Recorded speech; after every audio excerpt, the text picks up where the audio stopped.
Assalamualaikum warahmatullahi wabarakatuh.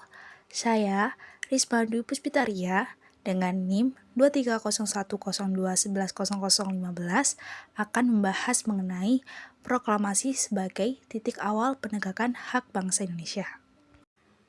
Apa sih yang kalian ketahui tentang proklamasi kemerdekaan? Sebelum kita masuk ke materi, aku ingin tahu sejauh mana kalian sudah mengenal proklamasi kemerdekaan. Lalu, apa sih yang terlintas di pikiran kalian kalau mendengar kata proklamasi? Jadi, proklamasi adalah pernyataan resmi yang menyatakan bahwa suatu negara telah merdeka.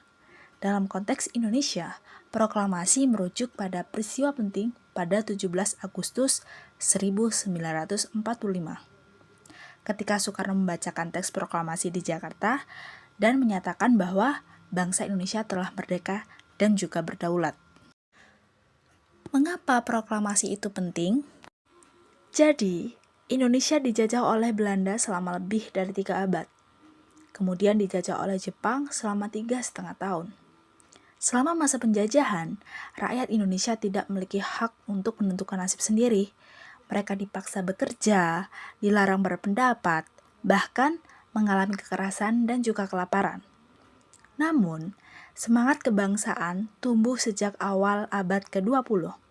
Organisasi seperti Budi Utomo, Sarekat Islam, hingga peristiwa Sumpah Pemuda 1928 menunjukkan bahwa rakyat Indonesia ingin merdeka. Akhirnya, saat Jepang mulai kalah dalam Perang Dunia II, muncul peluang besar bagi Indonesia untuk merdeka. Maka, disusunlah proklamasi oleh Soekarno-Hatta sebagai puncak dari perjuangan bangsa Indonesia. Lalu, hak apa sih yang diperjuangkan? Yang pertama, hak atas kemerdekaan. Sesuai dengan prinsip dalam Piagam PBB dan pembukaan Undang-Undang Dasar 1945 bahwa kemerdekaan adalah hak segala bangsa. Melalui proklamasi, Indonesia menyatakan bahwa bangsa ini berhak berdiri sendiri dan tidak dijajah dengan bangsa lain. Yang kedua adalah hak menentukan nasib sendiri. Sebelum merdeka, Indonesia tidak bisa membuat aturan sendiri. Proklamasi menyatakan bahwa sekarang rakyatlah yang berdaulat, bukan penjajah. Yang ketiga, hak hidup yang layak dan bermartabat. Penjajahan membuat rakyat sengsara, menderita secara fisik, secara mental, dan proklamasi membuka pintu menuju kehidupan yang lebih manusiawi.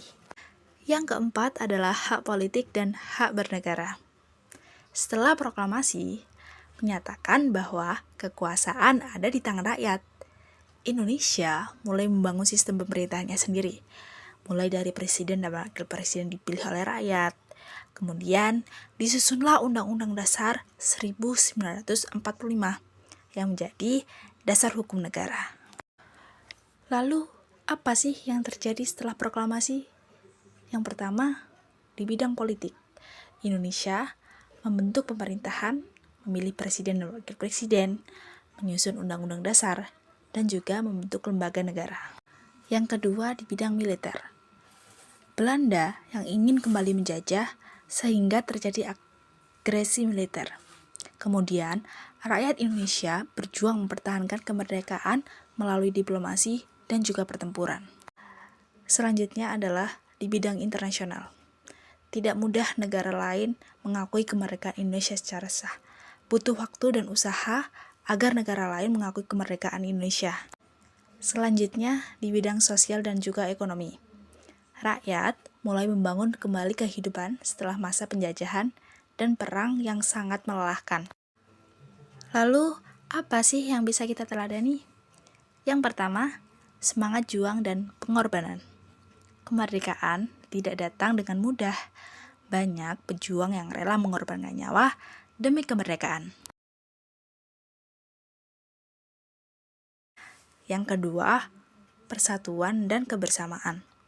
Proklamasi adalah hasil kerjasama dari berbagai pihak, dari tokoh tua hingga tokoh pemuda. Semuanya saling berkontribusi. Yang ketiga, tanggung jawab sebagai warga negara. Kemerdekaan membawa tanggung jawab. Kita harus menjaga kemerdekaan ini dengan cara belajar, bekerja jujur, dan juga ikut serta dalam kehidupan berbangsa dan juga bernegara. Sekian dari saya, terima kasih atas perhatiannya.